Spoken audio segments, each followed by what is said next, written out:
And our series began last week with the parable of the sower, right? And so what we talked about last week was a soils lesson. And so you got your soils lesson last week, talking about the different types of soils and how Jesus was really referring to our heart, right? And how our heart receives His Word. And so today, it's really a transition. It's a continuation of another, we have another parable, but it's a continuation of the same thought, that when your heart is receptive to the Word, and we hear it, we understand it, we read it, we digest it, we start doing it, the next question is what do we do with it?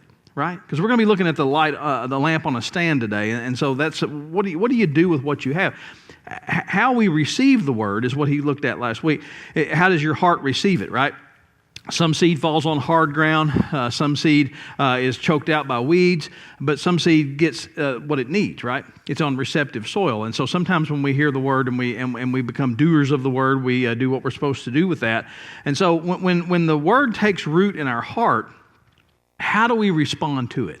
That's really the core of the message today, is how do we respond to the Word that we've received? And so today's message is about light.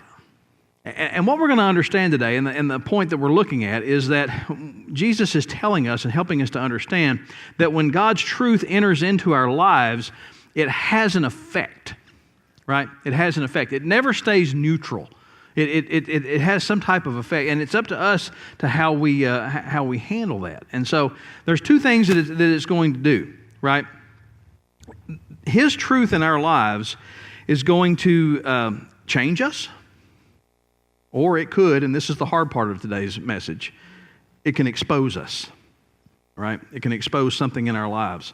And I'm just going to warn you up front, this is not my message, okay? This is God's message. And so after the results and after what I heard back and the people that responded in the first message, it has a way of kicking you in the teeth, okay? So you just need to understand that. And so that's just one of those things, because it did me, right? And it's one of these things that sometimes when I receive a word from the Lord and I write a message, I'm like, oh, okay, this is, I don't even have to, I see where we are. So it either changes us or it exposes us. And so we're going to look at the passage here, Luke chapter 8, a couple of verses, 16, 17, and 18, three verses in the lamp on a stand.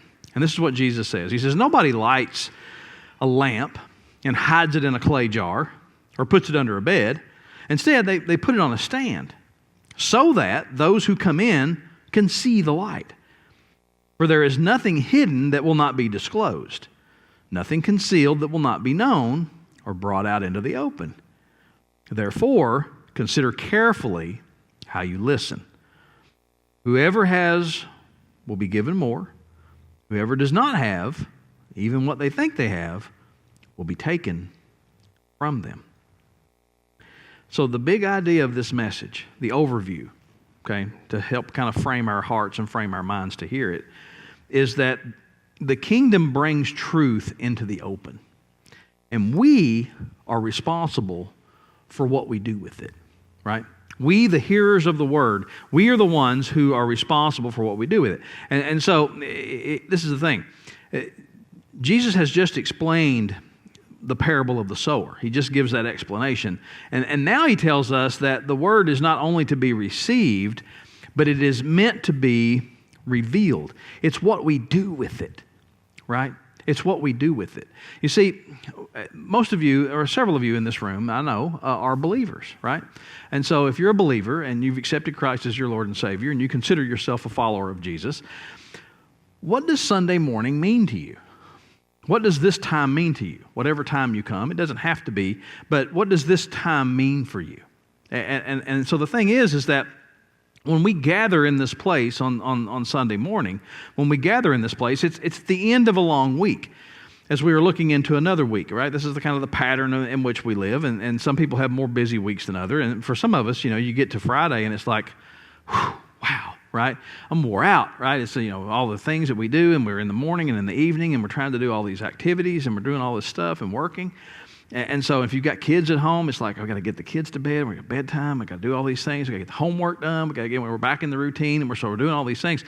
And then you come to church, and then it's like, okay. And so then you take a big overview of life, right? And so a big overview of life, you look at it, and so when you're young, it's like, okay, I want to get a career. I want to do something with my life. I want to go to school. I want to do this. I want to get a job. I want to do this. And then it's not very long until you get into the work, right? You get into the work, and it's like, well, how long before I can retire, right? How long before I can get out of this? And so you start thinking about retiring, and so you hear all these kinds of things, and then you get to this point, and then what you realize is that if you get to the point of retirement, then you get old, right? You get old, and then things don't work as well, and it's not as fun anymore. And so all the things that you thought you were going to do, everything hurts and all these things. And as I quoted this morning, the non-theological 20th century poet Joe Walsh said, it's a lot easier being 20 in the 70s than it is being 70 in the 20s, right? Because everything starts breaking down. And then you think, well, what is it all about anyway? And then you realize there's something more. There's something beyond this life. It's not just play hard or make money and collect and have fun for 10 years. It's more than that, right? There's an eternity out there. There's a life out there that God has planned for us that lasts forever. And then all of a sudden, it's not that I'm working for this or I'm working for that. I'm preparing for an eternal home. And then your life has a different perspective. And so sometimes on Sunday morning, we live our lives thinking I'm going to get a job or I'm going to work or I'm going to work so many years. And we kind of live in that worldly idea for 6 days a week. And then on Sunday morning, we're like, there's more. But is this where we leave it? Do we just come here on Sunday morning and remind ourselves that there's something more than we're working for than just this life? And then we never take that and share that anywhere else? Is this the only place? I mean, once you become a believer, it's like, okay, I know how hard the week is, but man, I can get to church on Sunday morning and I can just go, oh, but it's all going to be all right. It's all going to be okay. Well, what are you doing with that? Who are you sharing that with? And I think you want to kind of keep this whole message in the backdrop of that, because this is the thing. The problem is never a lack of light, okay? It's never a lack of light from the Lord. It's never a lack of truth. It's what we do with it, right? It's what we do with it. It's not just to be celebrated here among us, right? It's not just for us to get together in these little holy huddles and go, we know the truth. The truth is that we live forever with Him, and that's where the real payoff is, right? And so we have that wonderful thing, and so I got my ticket, and you got your ticket, and so we're all going to go back to work tomorrow, and we'll see you next week, right? There's more to it than that. Light is not meant to be hidden. Seems obvious, right? It's almost humorous. Why light a light just to hide it? Okay? Why would you do that? Right? We all have flashlights in our pockets now, right? We all have these flashlights, and so why would you turn this on and then cover it up? Right? When you turn it on, you need it, right? You're trying to illuminate something. You're trying to see something. So it makes no sense to light a candle and then put a cover over the top of it. That doesn't make any sense at all. So what do you do with the light that you have? What do you do with the light that you have? What Jesus is trying to tell us here, it's very simple, but it's very powerful. God never reveals truth for it to be concealed. He doesn't bring you here to say, look, this is the meaning of life. This is what it's all about. It's not about here. You're going to get old and you're going to die. All right? Nobody lives forever here, but there's more to it. And if He's revealed that truth to you and you're a believer in that, then you have a responsibility to that. You have a responsibility to that. There's more to it. He never reveals truth in order for it to be concealed. This is the thing. Here's something to think about faith. Faith was never meant to be secret. Okay? Faith was never meant to be secret. All right? Nobody should ever refer to you, say, that guy over there, he is a born-again Christian, but you'd never know it to talk to him. What? That guy over there, he's a faithful member of Living Faith Baptist Church, but if you're around him very long, you wouldn't believe it. That's silly, isn't it? You know, that's silly. You know, if I went to school during the week and everybody in our faculty came together and said, you know, he's a pastor, but you sure wouldn't know it by the way he acts in school. That's insane. But some of us do that, though, don't we? People do that. It's like we want to try to keep our faith secret. Yeah, I'm a believer, but I don't want anybody to know. Faith is never meant to be compartmentalized. And it's never meant to just be isolated to Sundays. Our faith is personal, and our relationship with God is personal, but it wasn't designed to be private.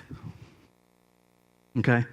And this is what I mean by saying that. What you say to God and what you share with God, yeah, but the fact that you are a believer is not meant to be hidden from the world. Right? The fact that you are a believer is not to be hidden from the world. People should know that you are a believer. They should be able to see it in your actions and in your words and in your behavior. If Christ has changed you, if He's changed you, then the change that has happened in you should be visible. Others should be able to see evidence of that, right? The old thing used to be is that if you were put on trial for your Christianity, would there be enough evidence to convict you, right? Could other people in the world say, I'm pretty sure he's a believer, right? Would they be able to point to things that you've done and things that you've said and things that they've seen evidence in to go, yeah, I'm pretty sure, right? Think about going into a room that's dark, right? An interior room. We have rooms here in our church in the back hallway. If you shut all the lights off in the hallway and then turn the light off in the classrooms and go inside and shut the door, it's dark. It's dark. There's no exterior windows, right? And so it's dark. And so no matter what, when you're in there and the lights are off, it's confusing, it's disorienting, and you're not completely sure, right? If I blindfolded you and took you into the room in the back hallway and said, keep the blindfold on until I leave the door, I shut the door, turn the lights off, and then say, okay, take the blindfold off, and how are you going to feel? When the blindfold comes off, it doesn't help, right? Because you're in complete darkness. And so what happens in that moment is you become unsteady because what you start asking yourself, is there something I'm going to bump into? What else is in the room? How crowded is there? Something in the floor? How close am I to the wall? Right? And so it becomes darkness will disorient you. But the moment that the light comes on, everything changes. Everything changes because then you can see everything in the room. It changes how you feel. You feel safe. But before the light comes on, everything is uncertain and unsteady. That's what the gospel does. Okay? That's what the gospel does. The gospel makes us feel safe and steady and understanding. Second thing this morning, hearing brings with it responsibility. Hearing brings with it responsibility. This is, verse 18 says, therefore consider carefully how you listen. Right? Consider carefully how you listen. Jesus ties it back to hearing. He ties it back to hearing because the more truth you hear, the more accountable you become. You know, don't you? Right? You know. And now we're starting to get to that point, right? Because it starts to meddle. It starts to point things out. You see, because when you know, you know. And when you know, you should respond. The more accountable you become. And thus, the greater is the responsibility. Right? When He reveals truth in your life, then you then have a responsibility to the truth. Listening to Jesus is never passive.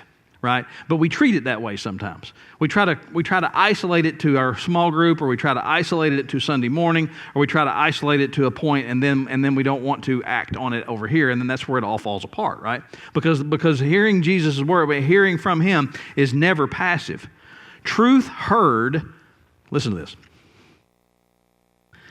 If we hear the truth and we don't respond to the truth, we are resisting the truth. You follow that? That's what happens. When we know, but we don't do, then we're being resistant. And it never works. It never turns out well. Okay? Truth heard but not lived becomes truth resisted. And this is where we get stuck. Right? We hear sermons, we read Scripture, we gain knowledge. But if we don't respond, right? It doesn't work out. God told Jonah, right? Jonah heard God, but Jonah did something opposite, right? And how did it work out for him? Not too good, right?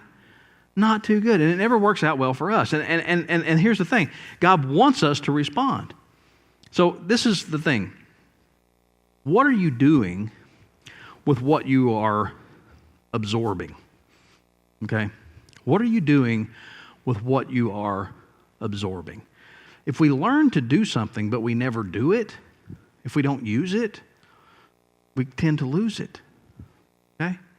How terrible it would be for a doctor to go to medical school and learn to do surgery and really learn a beautiful craft, okay, an amazing skill that God equips us with, and graduate from medical school and have the title of doctor, surgeon, and then go, I'm never going to use it. I'm not going to use that skill. I'm never going to operate on anybody. I'm never going to help anybody. I'm never going to do that whatsoever at all. I have all the ability. I have all the skill. I'm really good at it, but I'm not going to do it. Right? What would it be like if I wrote messages? God gave me messages and I wrote them, and then I sat and I read them. And I thought, boy, that right there is really good. That's a very powerful word from God. Not going to preach it. Going to quit. Just not going to preach that word. Oh, Steve, that wouldn't work, would it? It would burden the thunder out of me. But this is the thing. On a little different note, how many of us know the truth? How many of us have the word? How many of us should be, but we don't? Right? It's the simple things sometimes. It's the small things. I'm with you. I'm 100% with you. This is going to sound weird to you, but this is the truth, right? It's 1,000 times easier for me to do what I'm doing right now than it is for me to personally witness to somebody one-on-one. It's uncomfortable. It's uncomfortable. I have to really stretch myself to get out of my comfort zone and say, hey, let me talk to you about Jesus. Some people are a lot more comfortable with it than I am, right? I can communicate. The more people, the better. If there's 1,000 of you, 2,000, 3,000, I just do what I do. It does not bother me at all. But if it's one-on-one, it's like, okay, I got to make sure I get this right. Right? Well, you got to get it right when you're talking to that many people. Yeah, but it's the brain thing, right? And so what we're all supposed to be doing is not necessarily the easiest thing. It can be hard. It can be hard, right? It can be hard. Number 3, faith either grows or shrinks. It doesn't stay the same. You can't get to a place where you're like, I'm here. I'm at a good place, right? I'm at this good place of faith, and it's good and level, and so I'm really not going to learn anymore. I'm not going to read anymore. I'm not going to study anymore. I'm just going to stay right here. That doesn't work. Because if you're not using it, you lose it, right? And when you use it, you get stronger, right? When you use it, you get stronger. It's just the way it works. Faith either grows or shrinks. Whoever has will be given more. That's what he says. Whoever has will be given more. It's one of the most challenging teachings that Jesus gives us in this, because faith is never static, right? We're either growing in understanding or we're losing clarity, right? We're not understanding because we're trying to push back. We're not trying to dig deeper. When we quit trying to dig deeper and we start pushing back, then we start losing focus and we start losing clarity. When we obey what we know, God gives us more light. Okay, whoever has will be given more. When we obey and do what we know, then God gives us more light. But when we ignore what we know, what we have begins to fade and becomes unclear. It's one of those things that if he's calling you out of a comfort zone, or if he's calling you to do something, or if he's calling you into a ministry, and then you say, well, I'm going to do, I've been there, right? I understand that. When we do what we want to do, when I was first called to ministry, and I really enjoyed going to different churches and preaching, right? I really enjoyed getting invitations to go to different churches and sharing a message. That was very how it all started back in 1996, November and December. I started going to churches and preaching on Sunday morning, and it was a different church every week, right? And that was cool. It was fun. I knew most of the people who went to those different churches, and so I was seeing the different family members and different people, and it was just kind of fun, right? And so then one of them had the audacity to ask me to be their pastor, right? All right, and they said, will you come and do this every week? And I'm like, whoo, yeah, no, I'm not ready for that. I'm not ready for that. I just want to keep doing what I'm doing. What was that causing me to do? What was it going to cause me to do? If I was going to settle down and become the pastor, I was going to have to grow in that. But instead, I just wanted to stay here in the comfort zone. I can do this. I like to preach. Preaching's easy for me. Pastoring is hard, right? Pastoring is the hard part of the job, right? That's the hard part of the job. And so if I can just keep preaching, then I can keep this easy. It doesn't work. Over the coming months after I made that decision, and when I said, no, I'm not going to be your pastor, things got really foggy, got really sticky. Okay? They started getting ugly. I started getting uncomfortable, right? The phone stopped ringing, right? All those things began to happen, and it's like, okay, he's going to have to tune me a little bit, right? That's what happens when he said, okay, I want you to do it this way, then he gave me more light. He gave me more light. We can look at it this way: physical strength. If you use it, you gain more, right? Now, as you can tell, I'm not a bodybuilder, right? All right. Thanks, Steve. You're the only one that laughed. But anyway, everybody else just held it in. It's fine. But when you start lifting weights or you start exercising, you build muscle, right? But you can't just get to a certain point and say, hey, I'm right where I want to be. I'm just going to go sit in a chair and I'm not going to do anything, right? Try that for a few months, right? Get yourself to a point and a level of muscle and a level of fitness, but then you don't do anything with it. You quit walking, quit working out, quit lifting, quit doing anything, and you go and just lay down for a while. When you get back up, guess what? You went backwards. You went backwards because you weren't using what you have. And so that's the same way with our faith. You can't just stay in one place. It doesn't work that way. Spiritual truth works the same way. Faith works best when we are engaging people. Okay? Faith works best when we are engaging people. That's the way he does it. Fourth and final point is this: nothing hidden will stay hidden. This is the tough one. Okay? We're backing up. We skipped ahead, now we're backing up. Verse 17 says, there is nothing hidden that will not be disclosed. Two things here. It's a warning and it's an invitation. All right? It's a warning and it's an invitation. Now, here's the thing to understand about this. The warning is that hidden sin will be exposed. And here let me give you the good news when I say that. He'll reveal it first to you. Okay? He'll reveal it first to you. He already knows, and chances are you know, but then he'll point it out for you. And guess what then? You better listen. Right? That's a good time to listen. When he makes it clear to you, when he says, here, this right here, this is troubling. Okay? You know what you're doing. I know what you're doing. And I've revealed it to you in Scripture. And I've revealed it to you through a message. I've revealed it to you through wherever you're reading, whatever you're seeing, whatever devotion you're reading, and all of a sudden he's like, hey, this thing you got going on that nobody you think knows about, I know about. And when that happens, that's his way of saying, God doesn't do that because he wants to kick you in the teeth. Okay? It feels like it, right? It feels like you're getting run over. But that's not why he wants to do it. This is why he exposes sin in your life through his word and through his messages.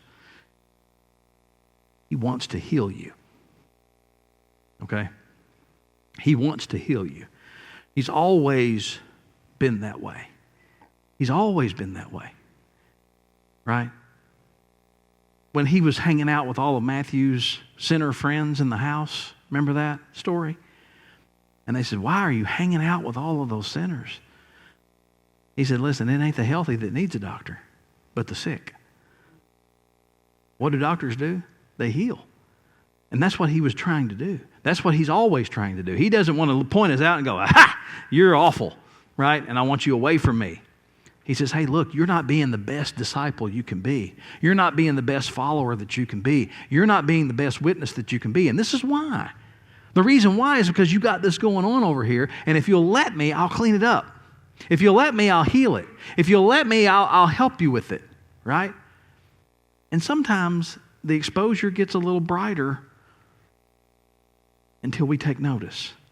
And we would be very, very wise to take notice. Hidden motives will be revealed. Why do you do what you do? Why do you do what you do? Man, pastors, this is big for us, right?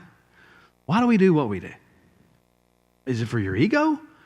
Is it for this? Or is it for the Lord? Right?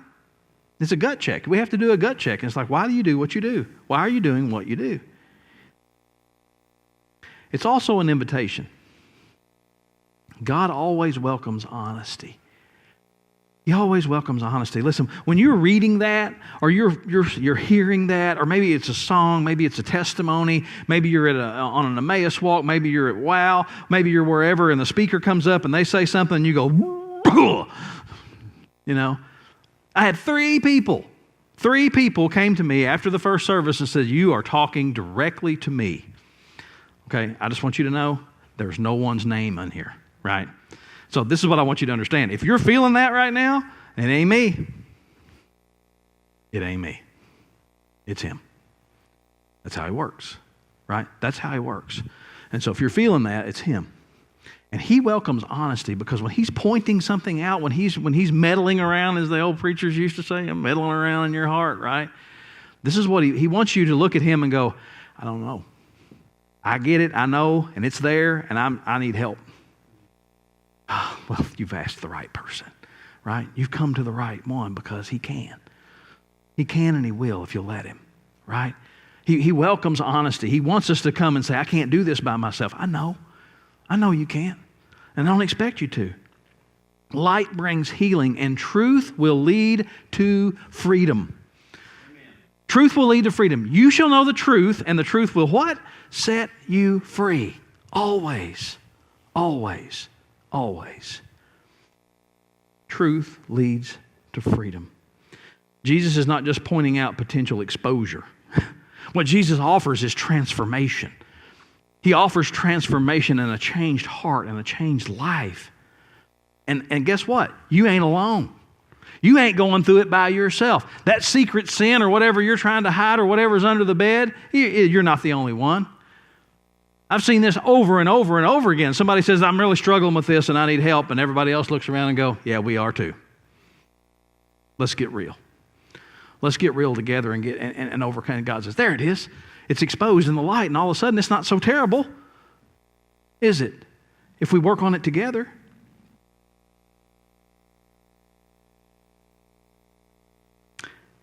Jesus is not about tearing us down. He is sharing with us a desire for us to be transformed. So what are our walking points? How do we take this? How do we take this parable? How do we apply it to our lives? How do we use it? How do we make it real?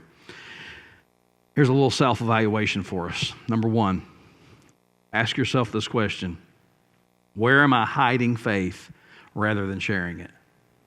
Where am I hiding it? When I go to work, they don't know I'm a Jesus follower. That's the last thing they see. All right? Is that the way you're living? Is that what's going on? Okay. How are you going to change that? My family, does your family know you're a believer? Or are you hiding it from them? Oh, come on, right? In my conversations, in my social media posts, are people looking at that and going, you wouldn't know he's a Christian. You wouldn't know he's a Christian by what he posts on Instagram, right? You wouldn't know that. Wait a minute. Is that right? Where are you hiding faith rather than sharing? In your decisions, right? In your decisions. Number two, where is God asking for honesty, and where is He asking for light? How do you personally respond to that? Where is God asking for honesty and light? In your habits, hurts, hang-ups? We all got them. We all got them. We're not perfect. I'm not, you're not, none of us are. So quit pretending. None of us are perfect. We all have hurts, habits, and hang-ups, whatever it is. And so where is God asking for us to be honest about that? What's your problem? What about our attitudes? What about our relationships? What are we privately struggling with? Where does He want to put light? What's under the bed that Jesus wants to be on the lampstand? Third question, am I growing or am I coasting? Am I growing or am I coasting? We get to a place in our spiritual life where it's like, I'm good, right? I'm good. I don't need anything else. I don't need anything else. Is your understanding of God deeper this year than it was last year? Has he revealed things to you this year that you didn't know last year? Is your obedience increasing? Are you hearing what he's asking you to do and being more obedient in that, or is it going the other direction? Is your witness more clear? Here's the thing. For most of us, the hard part is not believing, right? That's true for most of you in this room. Most of us in this room that are believers and followers of Christ, that's not the hard part, right? If you come and if I come and ask you, have you been saved and baptized? Yep. Right? Yeah, I'm a believer. I do believe. And you can tell me, what do you believe in? You'll tell me, right? You'll tell me Jesus, and you'll tell me that he died on a cross and paid the price for my sins and was buried, and 3 days later he rose again and gave victory over it. Yeah, I'm a believer, right? The hard part's being visible. That's the hard part. The hard part is showing your faith to others. The hard part is discipling other people. Who are you discipling? If you are a believer, then who are you discipling? Who are you pouring into? Who are you sharing with? Right? Obedience. Sometimes God just does what he does. And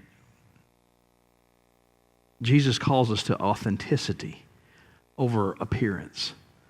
We may look like we got it all together, but authentic, right? Authentic Christian, being an authentic believer is more real, because we're just real, right? We're just real people, but we're real people who have faith. And that's what he's looking for, authenticity. Obedience over comfort, right? Obedience over comfort. For some reason, I didn't share this with anybody until this morning in first service, and I'm going to share it with you guys. For some reason on Friday, I was going to leave when school was out, but I didn't. I waited. And I can't, sometimes I just work on things or whatever, but on Friday I just kind of tarried, right? I just kind of stayed there. Went to the greenhouse, checked everything twice. It's like, I'm going to go check everything twice. Waited for the parking lot to clear out a little longer than I normally do. And I couldn't tell you why. Just a sense. This is what I'm doing. And so then I left, and I went to Walmart, because I had to go to Walmart, and I was getting some things, and I come around the corner, and there was someone there.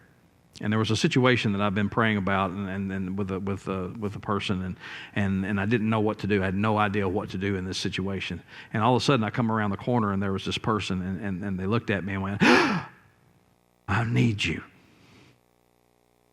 And I said, I need you. I need to hear what's going on. And so this is why you're here, and this is why I am where I am, right? I can't explain that. And I don't mean to be some type of, whatever. But it was just one of those moments, just like, this needs to happen. This conversation needs to be had. It's obedience, right? Sometimes God just nudges us a little bit, and sometimes he slaps us, right? But obedience over comfort. And always choose light over concealing, right? It's okay to be real with somebody. We need those accountability partners. We need those people that we can trust. We need those people that we can lean into, right? Those Christian brothers and sisters, those fellow believers that we can get real with, that we can say, hey, I'm struggling here. I'm struggling with this and I need help. We need that in our lives. It's what he does. It's how he grows us. Remember this. God only exposes in our hearts what he is willing to heal. He doesn't do it to be mean. He doesn't, when you're reading the Word and all of a sudden something comes of that secret sin or that hidden thing or that thing that you all of a sudden are convicted by, he doesn't do that to go, aha, I told you were worthless. That's the devil, right? That's another voice. But when we start struggling, when we start reading, when we start becoming aware of something that we need to change, that's God going, yeah, let me heal it. Let me help you with that. Right? Let me help you with that. He only exposes what he wants to heal in you. Here's a challenge for this week. Don't just receive the light, but respond to it. Right? Respond to it. Ask yourself, what truth has God already shown me? What do I already know? And what step of obedience am I delaying? What is He asking me to do? What is He nudging me to do? What is He trying to encourage me to do that I'm like, oh. Go ahead. Have faith. Take that. What step of obedience have I delayed? Listen, light always demands a response. How will you respond? Let me pray for you. Father, we love you. We thank you for the